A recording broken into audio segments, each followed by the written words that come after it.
Okay, so today is my drugstore eyeshadow palette declutter. I am not sure how many videos we're going to have to break this up into so that I can actually show you swatches and give you more details about the palettes. We'll see how that works out with editing. But before I get into it, I did want to call out one thing. The video you guys last watched for my high-end palette declutter, that was actually filmed last summer. I went back to edit the footage from last summer for my drugstore palettes and realized that a huge portion of it had gotten deleted or hadn't gotten transferred over. So I really don't have the ability to go back and edit and show you guys what I filmed and decluttered last summer. I will certainly call out the palettes that I saw myself declutter or that I remember decluttering as we go through this. But what I've decided to do is actually just take you to present day, pull open my drawers, show you what's in here as of right now, and then go through these palettes because I just feel like my drawers are getting very cluttered and I'm having a hard time seeing what I want to keep. So this is the bottom of my Alex 9 drawer. I keep the bulk of my drugstore palettes down here, and what you can't see is back here. There's actually a few more tucked into the back that are kind of hard to reach, but I'm kind of making do with the space that I have at this point. One drawer up is really kind of a hodgepodge, and I'm really not loving how this drawer looks either. I've got kind of my duos and quads sitting here. We're going to focus on these in a different video.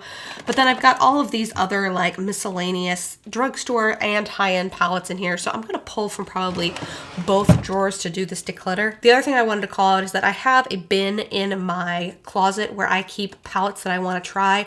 And right now there is a whole bunch of palettes that are drugstore that I do need to test. So I'm going to acknowledge those in this video, but I'm going to be putting those in kind of a separate pile because obviously I want to try them first before I do any sort of like crazy decluttering. I also have some eyeshadow palettes that are in kind of some organizers right now because I'm in the process of testing a whole bunch of the new spring drugstore releases, and my intention is that I put out some videos kind of showing you guys, here's all the things that L'Oreal released as an example, and of the things that L'Oreal released, here's all the things that I've tried, and here's kind of my reviews on those products. So I've been testing a ton of new drugstore makeup over the last kind of 2 months, and I'm getting ready to start filming kind of a brand by brand overview of all the things that were released and my thoughts on them. So there's some products that would be in this drawer normally that are tucked into those bins.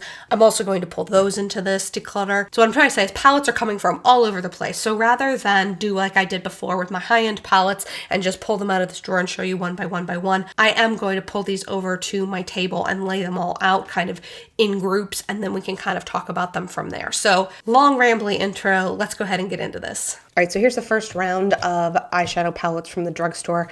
Just as a point of clarification, I'm counting palettes as anything that has 6 shadows or more. So I definitely have some quads and quints, but we're going to talk about that in kind of the next category of makeup that we go into. So these are my palettes from Milani, Covergirl, and Pixi. I don't own a ton from Pixi. In fact, the only palette that I currently have from them, for some reason I expect it to open from the bottom and it opens from the side. Anyway, this I really love. It comes with 3 mattes, 3 shimmers. I think the color selection was really well thought out on this. I didn't pick up any of the other new ones for spring, but I do love this one and I'm definitely going to keep it. I like well thought out kind of smaller palettes like this for travel. So there's kind of an example of some of the tones that you'll see in that palette. So really pretty, definitely keeping this. So one palette I have only swatched at this point, so I do need to play with it on my eyes, but I really like the color scheme and I liked the feeling of these shadows when I did swatch them. This is the Katy Cat palette. This is new for spring. This is her, let's see, this is called Hot Cat. They had another one that I believe was called Cool Cat. So you've got a nice range of mattes and shimmers. So I thought it was a nice mix. I thought the colors were actually really pretty, and these felt softer and a little different and a little more pigmented than these previous palettes that they've launched. I've found that the mattes in these were pretty nice, but the shimmers were a little hit or miss. These shimmers actually felt really nice to the touch, really creamy. And then the mattes also had a nice consistency to them. It'll be interesting to see with these kind of oddly shaped pans how I feel about actually dipping my brush into them. But for the time being, I thought those colors were really pretty. This one I'm setting to the side to test. Assuming the test process goes well, this is one I will keep as well. This is the CoverGirl TruNaked Nudes palette, and then this is the TruNaked Jewels palette. I got excited to see a slightly more colorful palette at the drugstore, but unfortunately I just didn't feel like the colors in here performed very well. They had kind of a gritty texture to them and they had a little bit of glitter in them, so I really did not enjoy the shimmers that were in here. I really felt like I had to put them over a sticky base or really wet a brush in order to get them to work. The purple and the blue were just kind of ho-hum. You can see they're just a little patchy there. So I don't really love this palette, unfortunately. So I do think I'm going to go ahead and pass this one along. In contrast, I did like this one. I felt like it was a little, almost a little cool toned leaning, and I thought it was a really pretty combo. I liked the matte shades. They were soft and pretty. I thought it was a good mix of neutrals and shimmers. The shimmers were pretty. I thought they performed pretty well without being super wet on the eyes. I don't necessarily think this is my favorite drugstore palette, but I do like the looks that I get with this. As I'm sitting here looking at this, I feel like this one and this Milani one are actually really similarly toned. So this is the Milani Everyday Eyes in Must Have Naturals. Those tones are really, really similar. I like this Milani one a lot more than this Covergirl one, so I do think I'm actually going to pass this Covergirl one along. And I'm going to hang on to this Milani one for sure. But let's go ahead and look at these other Milani palettes here. Okay, like everyone else on YouTube land, I've definitely been enjoying these two newer palettes from them. This is an all matte one. This is the Must Have Mattes. It's got a nice selection of plums and rust, sort of warmer rust shades, and then true neutrals in here. And then this palette's a mix of neutrals and shimmers. One thing that I definitely noticed though was that these three shades here are the exact same three shades that are in this palette. So this is the Must Have Metallics palette, came out last fall. And then you've also got the black, and you've also got sort of a creamy matte shade here. So I feel like this one is largely redundant for what's in here. I don't feel like keeping this for just this one shade, so I do think I'm going to pass this one along. This is the Must Have Mattes. Nope, this is Basic Mattes. So this one I was also curious if I had a lot of duplication between these matte palettes here, and I'm thinking I might. This is a good matte palette. I have traveled with this one quite a bit. There's a lot of redundant shades to this palette though. So the matte black is there. This brown seems like it's here. This brow bone shade is here. This shade looks like it's either this one or this one. These two might be pretty similar to one another as well. Yeah, pretty similar. I love this palette, but I now feel like it's just a little redundant to what I'm getting in these two. So I do think I'm going to pass this one on. Okay, so last two here. This is the Bare Necessities palette, and then this is the Earthy Elements palette. You know, as I look at this palette, I really wish that they had made this a different color. These two are very similar from a tone perspective, and I just don't feel like I get a ton of variety from this palette. But I feel like I've got the warm shades here from Milani, so I also think I may pass this one on. Man, I love these palettes, so I hate getting rid of all of them. But I know myself, these formulas are exactly the same between these. Now that I've got this, I don't think I need this, and a friend may really enjoy this one. So that leaves the cool toned one here, which is Must Have Naturals. I do like this. I don't feel like there's a lot of these cooler taupey shades represented in here. And I really do like the shades that are in this little palette here. So I think I'm going to hang on to these two and then keep these bigger ones. Gosh, that was really hard, because if you were to ask me who makes the best eyeshadow formulas at the drugstore, I would hands down say Milani. So the fact that I'm getting rid of three of these kind of breaks my heart a little bit. I really feel like these palettes are now redundant. These three palettes are now redundant to what I have in here. Okay, so next round of palettes, we have Maybelline, L'Oreal, Almay, and Flower Beauty. Let's try and pick off a couple of these singles quickly. This is one that I just purchased. I have not had a chance to test it yet. This is the Wanderlust palette from Flower Beauty in Austin. These colors are just so cool and so unique. I really like this. I think I may need other palettes to kind of round out a look, but I don't know. I was super impressed when I finger swatched these, like how foiled these were on your eye. Let me see if I can swatch these. I mean, super foiled, super pretty.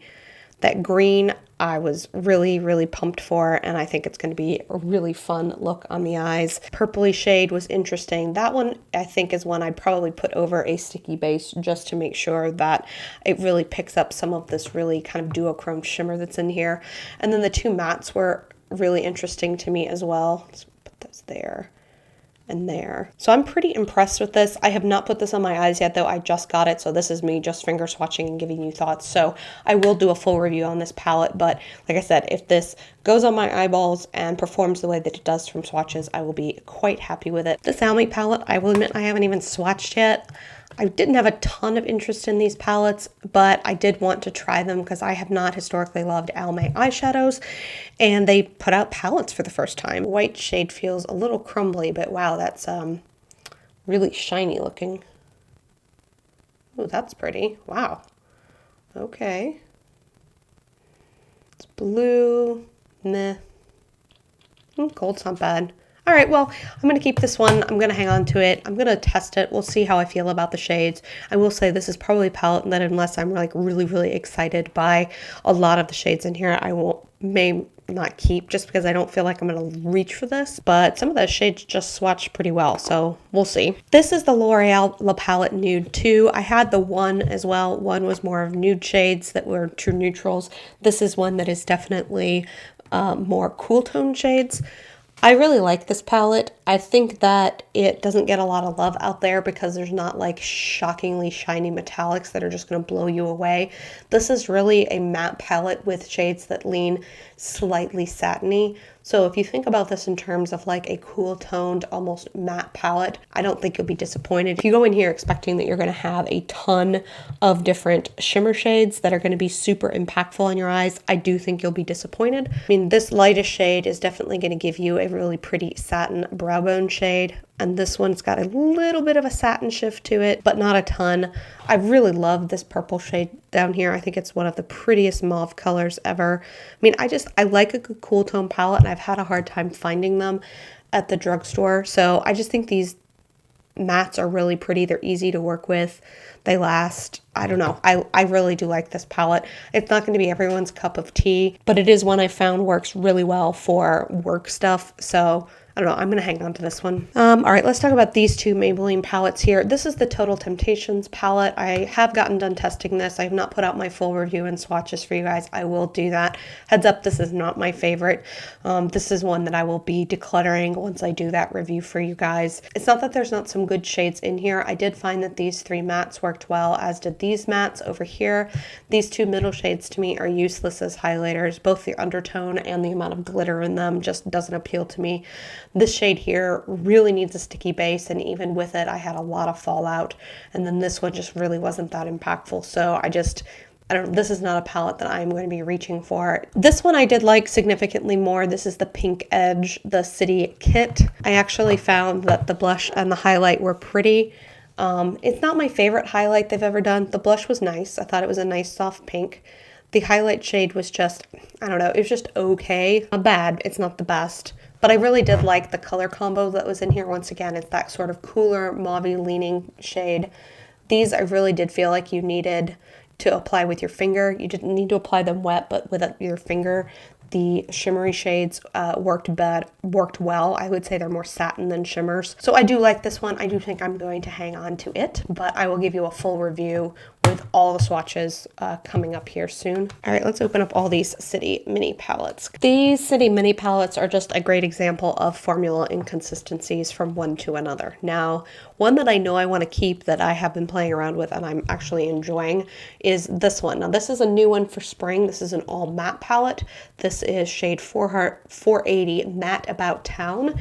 This is one that is new and exclusive to Walgreens, and I really liked the range of colors in here and the fact that you got more neutrals and more sort of mauve tones. I thought this was really pretty. For an all matte palette that's really compact and easy to travel with, I really do like this one. Once again, exclusive to Walgreens. One that I do think I'm going to pass on is this one. This is the shade Downtown Sunrise. I was really excited about this one because I thought this pink and this orange looked cool, but you really had to build them up. You had to use a sticky base and your finger to get the colors to show up. So I don't know. This was not my favorite. I'm going to pass this one on. I'm also going to pass this one. This is the Shayla palette that came out, the collab. I know a lot of people loved this one. It's good.